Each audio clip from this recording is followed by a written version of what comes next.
Hey everyone, this is Casey Rain from The Violet Reality. And this is Kim Camellia, and we are here with Anna Fantastic. So we're here out in Beverly Hills, and we are at the amazing home of Anna. Thank you for inviting us. It's really great to be here. We have started a series recently called Uncovering Prince, and the idea is that we interview lots of different people who knew Prince or worked with Prince in different ways.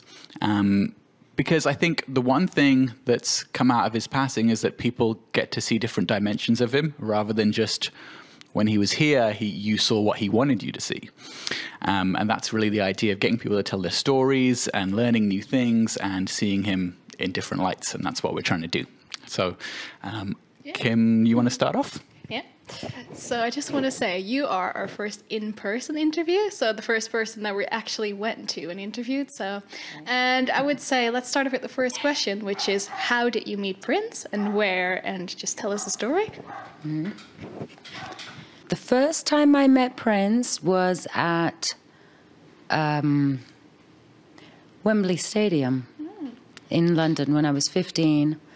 I went to the show just by chance and met him after the show. I was there VIP because I, was a little bit known and in the music business, even though I was 15. But I went to the concert, and then afterwards I met him backstage. Awesome. And from meeting him, how did that progress towards, going out to Minneapolis and, having him write songs about you? What was, what led to that?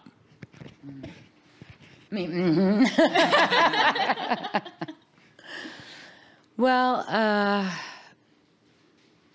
think Prince has a lot of muses, not just necessarily, I think he could write a song about anything, somebody he just meets on the street. Obviously we had way more of a in-depth relationship than that. But I think he's inspired by just everything and everyone around him in his songwriting. We met when I was 15.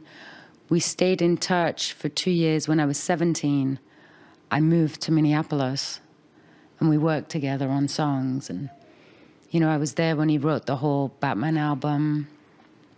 So I seen him at work. Not to disappoint, but it may not be as mystical and magical as everyone thinks. But that's just, being honest. He was very professional, and it's not like a whole mystery around it. It's just work. It was his work. A lot of, I think, like I said, I think he's just influenced by whoever is around him at that time and situations that are happening in his life, and that's like a muse to him. So I guess that's how it works. One of the most sort of well-known stories about you and Prince is the story of Pink Cashmere. Can you tell us a little bit about how you first heard the song and the circumstances in which that happened? The first time I heard the song was when he played it at the house. So that was the first time. I didn't actually have a copy of that song. And when I left, I never had a copy of it. And then I heard it years later on the radio, which was really bizarre. I don't think I ever realized that it was actually out. He played the song for me, but it was not out at the time. And then years later, I heard that it was out, which was really bizarre experience, when something that's written for you, and I have the code. So it was like, what is going on? It was very weird. But yeah, the first time I heard it was at his house in Minneapolis. I often think that Prince, nothing he did was by accident. He was very deliberate. That's the impression that I always get. And so, obviously Pink Cashmere came out, I think it was 5 years after it was written. I think that's the time frame. And I always think that you know, it was the single from the hits and the B-sides in '93, or, you know, whenever the release was. And he chose that to be, you know, one of the few songs on this hits compilation that was, you know, a new song that hadn't come out before. And he had plenty of songs that he could choose from. He already had hundreds of unreleased songs at this point. You know, all the stuff that's come out recently from like Purple Rain Deluxe, you know, obviously all that stuff was already recorded, and, you know, dozens of other songs. So have you ever wondered whether the release of that song years later was maybe his way of trying to sort of send you a message and let you know that he was thinking about you? Yeah, I don't want to be that, you know, facetious or like that's what it was about. But yeah, obviously I was shocked when I heard it on the radio that it was out. I didn't know, I didn't realize. I didn't really follow up that much. And it wasn't like it is today with the internet and all that. You just kind of go your own way and you're doing your own thing. And then to be out in a club and like hear the song, it's like, oh my God, what the hell is this? So yeah, it was weird. I guess I did kind of take it as something. It would have to be like, you know, like you said, he has hundreds of thousands of songs. There was no reason for it, so it was very odd. Or sometimes he just does stuff to kind of, yeah. I'm not going to go there, but yeah, you might be right. You might be right. Well, yeah, I mean, this is totally my my theory that I've been thinking about in my mind. But the other thing is that another song that he resurrected years and years after release from that same time frame was, of course, "Raven to the Joy Fantastic," 10 years after he had recorded that. And you know, when you met, he wanted to call you Joy Fantastic, right? Yes. And then you were like, no, I have a first name. It's Anna. So it became Anna Fantastic. So that's kind of, maybe that's kind of part of the same kind of thing. He was very fond of that part of his life in order to revisit it years later. And whereas other eras, I think, in his life, he, even if they were very successful, he just wanted to leave them behind. You know, we didn't really get anything from you know, Purple Rain until, you know, after he passed, and they did this whole Purple Rain Deluxe thing. So that whole 88, 89 period is, yeah, I think it's really unique and special, and I think it meant a lot to Prince as well. That's the impression that I get. What was it like when you were there? Did he seem very happy and joyful at that time, and like nothing was really troubling him? Because other times in his career he was very troubled. So like later on in the 90s when he was you know, feuding with Warner Brothers and things like that. Yeah, I would hope that would be. I would hope that would have been a happy time for him, because I was around, and he seemed really happy at that time. Honestly, yeah, he seemed very happy. We always had fun. We always laughed. There were never any problems. There was never any drama. It was just a really good time. And I don't know, he liked to just be very positive and simple, you know, no drama, he didn't even like to discuss anything that was negative or upsetting. So everything was up and good and positive. If there was anything wrong, it'd be a very short discussion. And then it'd be like, right, but we don't have to think about that because life is wonderful. So it was, you know, everything was very positive. It seemed after that, a lot of things changed, which I wasn't around, you know, for those things. But I kept in touch with certain people and people that worked with him. And it seemed like things kind of went downhill from there, which is, you know, all the way up till the end, which is unbelievable, you know. But yeah, at that time he was really happy, for sure. Yeah. And you're right, actually. I never thought about that. There's a lot of songs that resurfaced from that time that would just sporadically come out. Interesting. So with regard to Prince being that positive around that time, do you feel like that has made you a more positive and generally more happy person as well, like in the long run, like the person that you are now? Yeah. Yeah, that's funny. Wow. This is like a self-realization talk. Because I'd never thought about that. I was always kind of positive, but I definitely believe that he taught me a lot of things that is still part of my personality now, for sure. Yeah. I was always very up and positive and didn't let much get me down, but I think he made me a stronger person. You know, I don't even know if you actually need strength to be positive, because once you get the hang of it, it's kind of easier than being negative. So, but I definitely think that time influenced me a lot, for sure.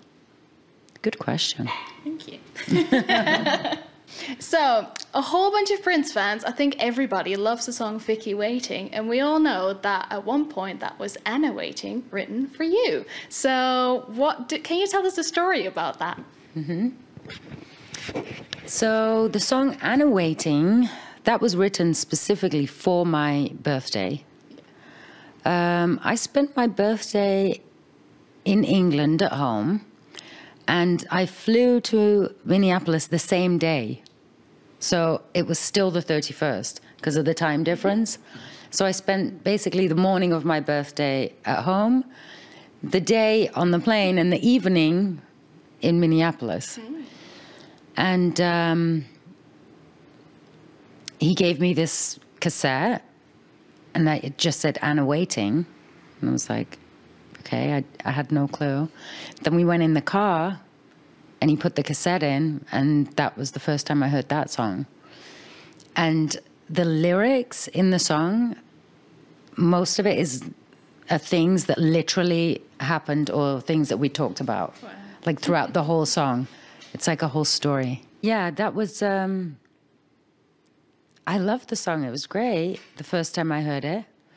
And then it was actually a couple of months later, he was in the studio doing the Batman album. And he asked me, he said, would you mind if I used the song Anna Waiting on the Batman album? And I was like, no, why would I mind? And then he said, well, the thing is, all the songs are kind of as if Batman is singing to Vicky, and as if Vicky is singing to Batman. Like, he made it as if the songs were conversations to each other. He said, so in that case, I would change it to Vicki Waiting, but it would always be Anna Waiting because it's about you. And he changed some of the words in the song that wouldn't make sense for them. So some of the words are changed. A lot of the words throughout the chorus and stuff are the same. Some of the stories changed. But I was like, I was a little bit weird about it at first. And then I was like, well, you know, you wrote it. It's your song. I can't really say it. And I'll still always have my song. And that was the original one, which never came out. No. So it's completely my song. But yeah, that's it. One thing that Prince actually mentioned in an interview, I don't remember exactly when, but it was fairly recently, as in the last 5 or 6 years. At one point, he mentioned the Batman soundtrack, and he said that the original pitch from the movie people was that they wanted him to be singing songs from the Joker's perspective, and they wanted to try and get Michael Jackson to sing songs from the Batman perspective. Did you ever hear any talk of that, like early on, or was that news to you as well? Yeah, I don't think I remember that. But that could very well be true because everything was supposed to be from the characters' perspectives. So that makes sense. And I do know that he had dinner with Michael Jackson around that time. So maybe that was to discuss that. Right. I didn't really get involved in the business side of things. But I could totally see that. Because I remember he had dinner with him. And I asked if the monkey was there. Because I didn't go, but I was really excited because I always liked Michael Jackson. I was like, how was dinner? How was Michael Jackson? And was the monkey there? And was the monkey there? He said it was, but I don't know if I believe him. He would joke a lot. He was like, yep, sitting right next to me. I was like, it was. And he was like, You'll never know. Yes, exactly. I was like, just tell me, was the monkey there? So, and he said something about Michael, which I won't say, but yeah. I think I always got this impression that they had this. Oh, you know what he did say? I'll give you this much. The one thing he said that Michael said to him was, one of the first things, they sat down to have dinner, and Michael turned to him and went, do your parents ask you for money all the time? So yeah, wow. That was one of the first questions. And then they both laughed, and I think they got along from there on. Yeah. Yeah, I always hate it when people, the media was always reporting as rivalry and stuff, because it's always been so obvious to me that they had such a sort of healthy respect for each other and were so in awe of each other, and same age, and Prince, obviously, like every other black kid in America, grew up with the Jackson 5 and all that kind of stuff. And I think there's an alternate reality where they could have just done something together and it would have just been the greatest thing of all time. Yeah. But one thing that I wanted to talk about that isn't really, I don't really think, I'm not sure if you've ever spoken about it or if anyone else that was around at that time has spoken about it, but there was this whole thing about the original script of Graffiti Bridge that Prince had written and wanted to do and wanted various people to be in, that later became basically a completely different movie because the Time weren't originally supposed to be in it, and it wasn't supposed to be Purple Rain 2, it was supposed to be its own unique movie. Is there anything that you can share, any memories that you have about that? Yeah. I remember when he first got that script, because we were kind of like laying in bed and he was reading it to me. And we were talking about it, and we discussed a possible, there was going to be a part for me. I had then just recorded the song Fantasia Erotica. Mm-hmm. And so, I've never seen the movie, but I heard it's really bad. This sounds terrible, but I've never seen it. And so I should maybe watch it. But there was a part in the script where there's some girls, a girl group, who were also going to be valet parking the cars, like from the club. So they were going to be valet parking, which was going to be me and the two girls that I brought into the group for Fantasia Erotica. So the three of us were going to be like valet, but female instead of guys. And we were going to be valet parking the cars. And then there was going to be a part where we go into the club and we sing, because we're actually this singing group, but we're valet parking. So there was something like that in the script, which we talked about and joked about and laughed about, and that was all going to happen. And there were a lot of other changes, which I heard from a very good friend of mine, Jill Jones, who maybe while you're out here, you could interview her too. We'd love to. Yeah. She is lovely, and she has a whole story about it, because Jill and I hadn't met at that time, but she's actually in it, and I was supposed to be in it. And when we met, we discussed all these things, and we knew like different sides of the same story. Right. So we figured out a lot of stuff.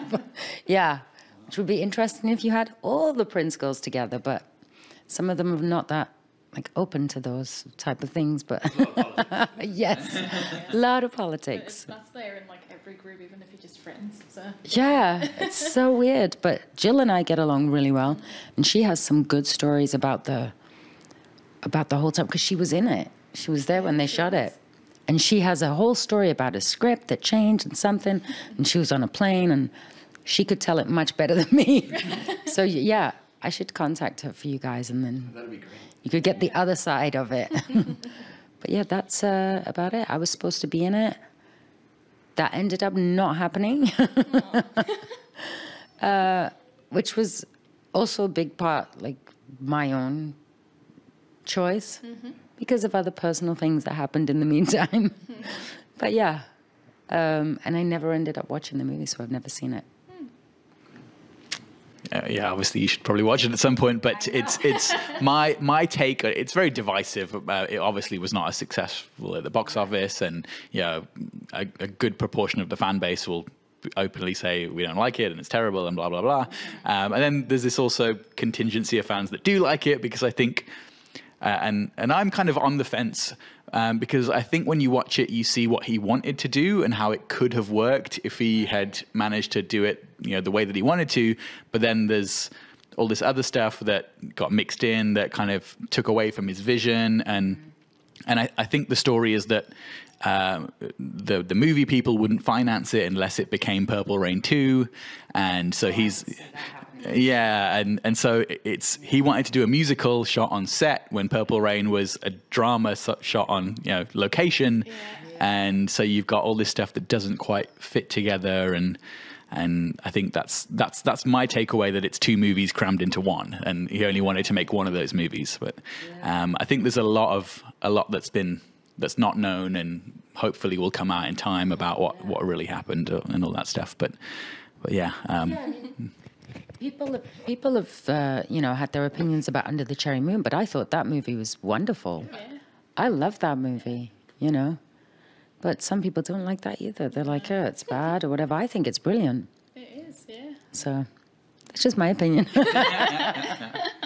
I think with Graffiti Bridge, I'm one of the people that is like super, super for it, and I just absolutely love it because I guess I can see like the artistic sort of vision behind it and what he wanted it to be. And I guess most people that actually like it can see that kind of thing. But then other people are like, oh, it's two movies crammed together, it's too spiritual for us, whatever, we don't like it, that kind of thing. It's not Purple Rain, and people wanted Purple Rain.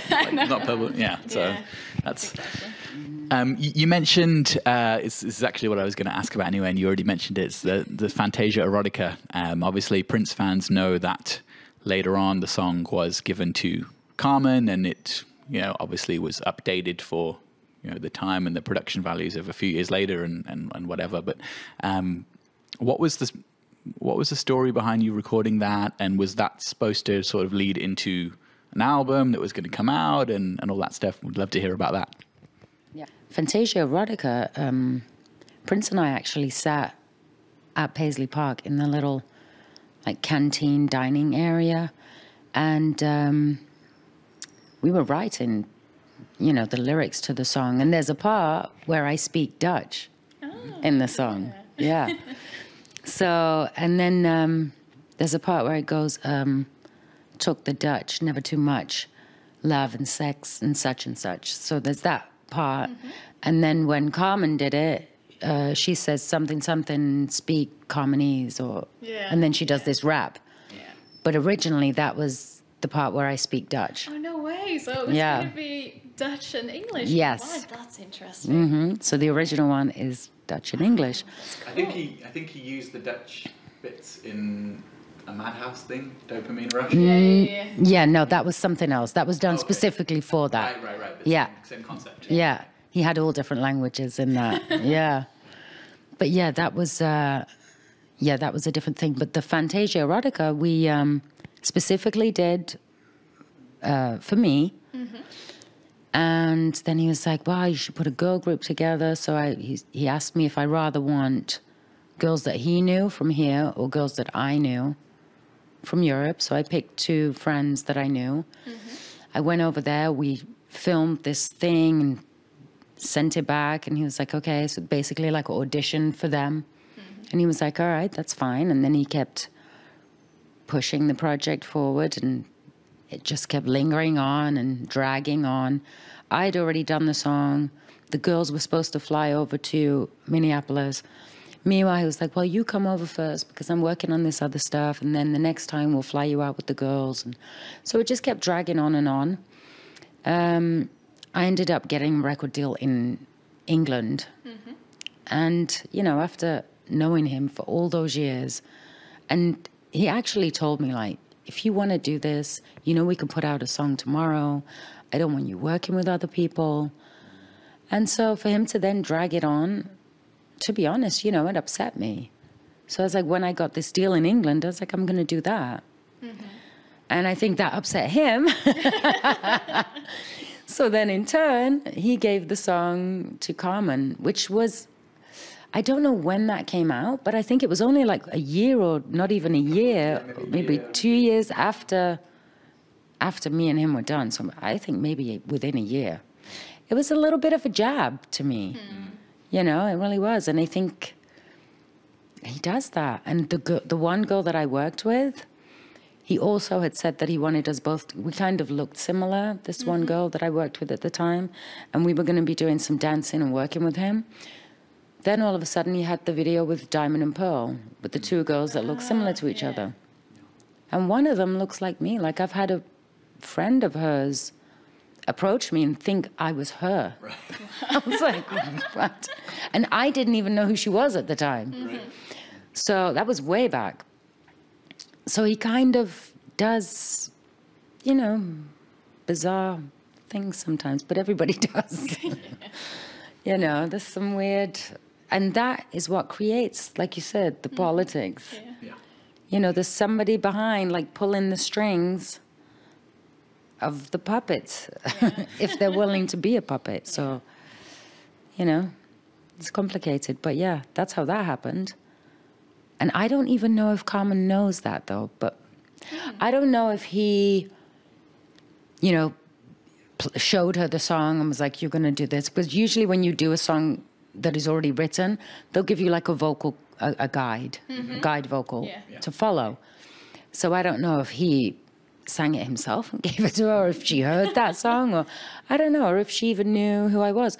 I've run into her a couple of times, and I said hi one time, and she's not very interested in having conversation, so. Whereas Manuel has been very nice. Meta's been quite nice. Jill has been lovely. You know, I've met loads of the other people, and some of the people that I knew from back then. Everyone's been quite friendly, so I don't know. If you guys get a chance to interview her, you can ask her.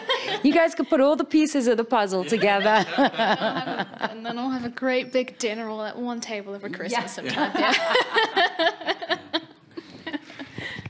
I really appreciate that you speak candidly about that stuff, because part of the reason why we call the interview series that we do Uncovering Prince is that, you know, his flaws and are an important part of who he was, you know, and that's how you see somebody for who they really are and not who they want you to see. And I think he did have that very controlling nature, particularly in the 80s and early 90s, where he had to have a tight grip on everything and everyone that he worked with. And I think he found peace and mellowed out with that towards, you know, in recent years, and gave the people that he was working with, you know, a lot more freedom to do things outside of, you know, just going directly through him, and, you know, not necessarily having to be, you know, 100%, you know, writing every song and producing every song and doing everything on his own. And that's his journey to me. And I think that's a really important thing, to be able to track how that happened over time and how things that happened to him in his life impacted that and things like that. So, which kind of leads me into my next question. When was the last time that you had any kind of, you spoke to him or had any kind of interaction with him or anything like that? I think that was about a year or two before he, I don't even know what to call it. You know, about a year or two before. I do know that Jill actually spoke to him, I think in January or February, before that, April. So she spoke to him more recent. So yeah, I think about a year or two before that was the last time that I seen him and spoke to him. He was kind of different then, but he still, I don't know, he still had that, like, to me, he was always really loving. Like some of the other people that knew him have a very different opinion. To me, he was always loving. He was controlling in the sense of my career at the time, but not with me as a person. Like, he never told me what to wear or how to do my makeup or how to do my hair, or he never did any of that or what to eat. Because I've heard that he did that with other people, and I was like, and they've asked me like, oh my God, what, didn't he tell you this? Did he tell you that? And I was like, no, I was just myself. I don't know. But I don't think he liked the idea of women becoming independent at that time, you know. Like you said, he changed over the years. Yeah. But at that time, I don't think he liked that. Or maybe it was just if he was in love with somebody, he didn't like that because, you know, he also said to me when we recorded the song, he said, you know, I'm not sure about this. And I was like, well, you don't like the song? And he was like, I don't know. He goes, I could just see it now. You're going to be driving off in a limo with a big green smile on your face. And I was like, green? Why would it be green? He was like, green for money. I was like, money's not green. And he was like, American money is green. So I was like, oh, okay. And he said, and that would be just like Vanity. Ooh. So I think she was, in my opinion, one of his first loves, and I think she broke his heart. Yeah. So, yeah. And I think anybody else that came along after that paid a little bit of the price. You know, so that's all I can say. And it's very bizarre how they both left very close to each other. Yeah. It's very strange. So, but he's also a very spiritual person, and you know, it's probably here right now. It wouldn't surprise me. Absolutely. It's kind of weird because I just felt like this breeze when I sit down. Sort of like watching everyone be like, is that? Like, that's enough. Okay. Yeah, we on last time we were in LA, and we had a meeting with Manuela, and it was really? yeah, it was just a she's so nice. It was it was just a nice, you know, one-on-one kind of private meeting, and we were in the Uber for about maybe 15 minutes on the way out to see her. And in that time, not one, but two Prince songs came on the radio station that just happened to be the station that the Uber driver was playing. Yeah. And we were like, he's watching us. He knows what's happening. Mm-hmm. Yeah, there's loads of situations like that all the time. Very weird. Mm-hmm. He has a very strong presence. Yeah. Mm-hmm.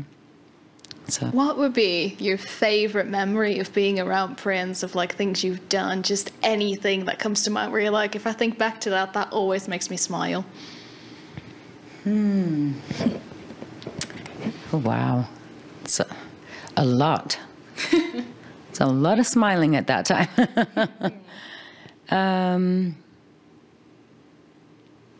I think my 18th birthday, when I got there to the house, mm-hmm. all the lights were off, and there was a cake on the table with a bunch of candles all lit. It was like all ready when I walked into the house. And it said, happy birthday, Lovelorn. He would always like teach me new words. Mm-hmm. So before I flew over, I was like, well, I'm gonna, you know, have to spend like some of my birthday with my family, but I miss you. And he's like, okay, but then you'll spend the second half of your birthday with me. He was like, oh, you're lovelorn. I was like, what is lovelorn? I was like, what does that mean? He goes, look it up in the dictionary. I was like, fine. So I went and, you know, looked it up, and it means like your what does it mean? Like you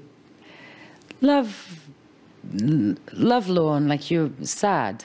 You know, like wistful. You're missing your loved one. Yeah. Yeah. Like in Dutch, liefdesverdriet. Oh, right, yeah. So that's what it said. Yeah. So it said, happy birthday, lovelorn. That is really, really sweet. It just made me wet. Going back to kind of what we were talking about how Pink Cashmere ended up coming out a long time after it was recorded, and et cetera, et cetera. Do you have any memories of songs that he was doing at that time that didn't come out at that time, or at any time later that maybe nobody's ever heard that you remember, or anything like that? I have a cassette with some songs, but there's this one song called I Believe I Love You. Yeah, I don't think that's come out. I don't know that. It's No. not on an album. No. I don't think I have it on a cassette. Wow. And that's one of the things. I don't think that song ever came out. I don't know if anybody else knows it, but I know I have it, and I'm sure it's in the vault. What's it like? It's very just piano and vocal, but it's from that time, not the time from, when he was doing the piano vocal concert. Yeah. It's from, obviously, around the time that I was there. It's very simple. But I have a couple of songs. But the I Believe I Love You I don't think that ever came out. Maybe it never will. We did a video actually talking about songs that he gave to other artists, and that kind of relates to that because do you know the song that he did for Celine Dion called With This Tear? Do you know that one? No. So he gave it to Celine, and Celine and her he didn't produce it, he just gave him the song, and Celine's producer, Walter Afanasiev, did it, and in Celine Dion's style, very big and orchestrated in strings. But we were talking in our video about how, maybe Prince's demo that he gave him is just piano and vocal, and how amazing would that be if we heard that? So do you remember any instances where songs that you heard where he was, apart from the ones you've mentioned, were just kind of basic piano and vocal, and then maybe later on when they came out they were fully produced and orchestrated and nobody ever got to hear those kind of early demos? Or No, I don't think I can. I'm sure everything started that way. But I can't think of anything that I heard, no. I mean, he was always just playing and singing just at the house or at the studio or, But most days consisted of getting up, going to the studio, him recording, writing, recording, doing his thing. We would just be at the studio all day till night, eat there and just hang out there all day, all night, drive home, play the cassettes of the songs that he recorded that day, listen to them, go for drives around the streets and all over the place at like 4 or 5 in the morning, go to the house, go to sleep, wake up. Next day was pretty much the same. So that was it. But I can't think of any. It's so weird, actually. Yeah, I can't think of any moments where it was just him and the piano and writing. It's like the songs just kind of appeared. I don't know. Or maybe I was so in love I didn't realize those, those beginning stages. I was just like dreamy-eyed all day and night. You're on like some kind of cloud. I was for sure. I was on cloud 9. So, when you were around at that time, Prince obviously had loads of band members everywhere. And so, did you ever become good friends with any of these people? And do you still speak to some of them? Are you still in contact? Are they still your friends at this time? So, when I was around, I do not remember hardly ever meeting any band members. Right. At that time. I remember meeting engineers and security. The assistants at Paisley Park, the women that worked there. His dad, his mom, his sister, his brother. We didn't see the family that often. I seen a lot of his dad and a lot of the security. But band members, no. I think he kind of kept me away from them. I don't know. I don't know. But that's how I feel. I did meet Sheila a couple of times. Right. I met her a couple of times. Anybody else? No, unless I just don't remember. But I definitely remember just being at the studio with him and engineers. Right. And that's it. And his dad. I would go to dinner with his dad. I went clubbing with his dad. His dad was great. And he was already, I think, like 72 then. Clubbing at 72. Yes. Wow. Which seemed like ancient to me. I was like, wow. But he was so fun and so youthful and so young. And he was a great guy. One time, Prince and his dad were playing pool at the house. And I was just, you know, being nice, rooting for his dad. I was like, come on. Yeah, you got it. Yeah. Like, because he was, you know, winning. Yeah. And then Prince turned around and he went, really? He goes, you really going to do that? I was like, what? I was kind of laughing. And he was like, no, really, it's not cool. I was like, oh my God, he's serious.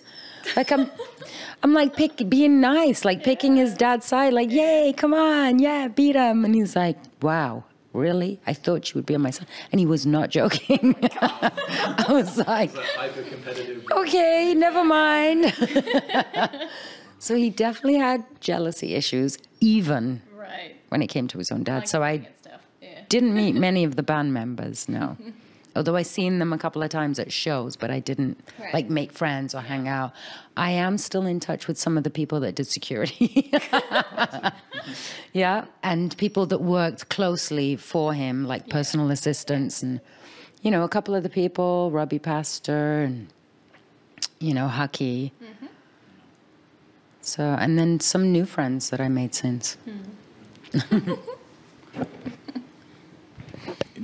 Obviously you didn't have any regrets when you left because you felt it was the right thing for you to do at that time.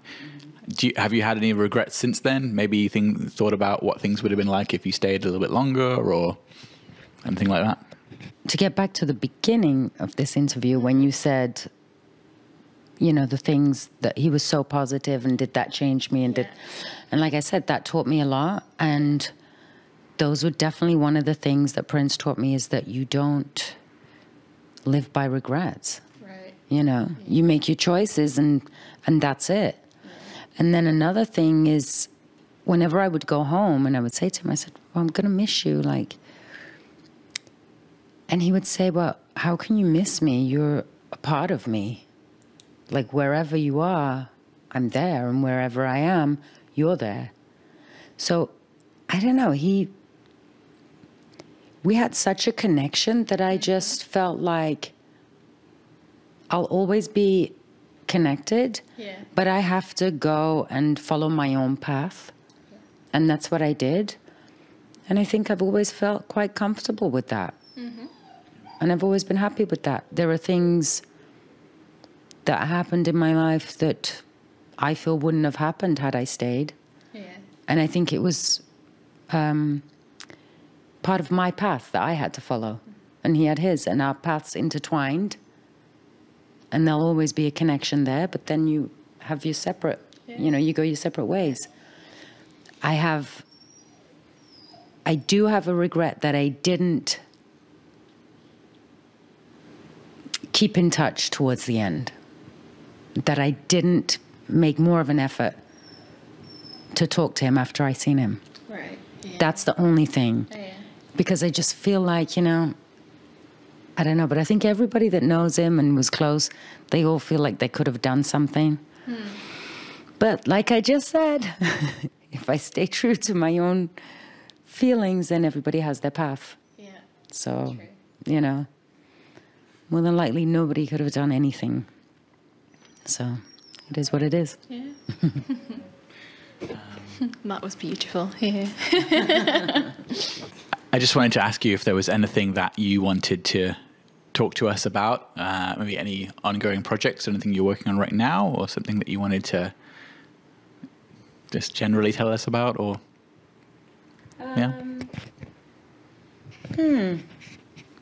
That's on a complete different mode. I'm like, wait a minute. Well, I wrote a short film. I did that. And I've been winning some awards. Nice. Wow. And I think we're going to be adding some scenes and rewriting it and changing it into a full-length feature. Nice. Maybe for Netflix or something, you know, one of those new platforms, Vudu or Hulu or one of them. So I've been working on that. I really enjoy writing, and I'm really enjoying acting that I'm getting into more and more. I still sing more jazz stuff. I don't know if you heard, I have a jazz album on iTunes.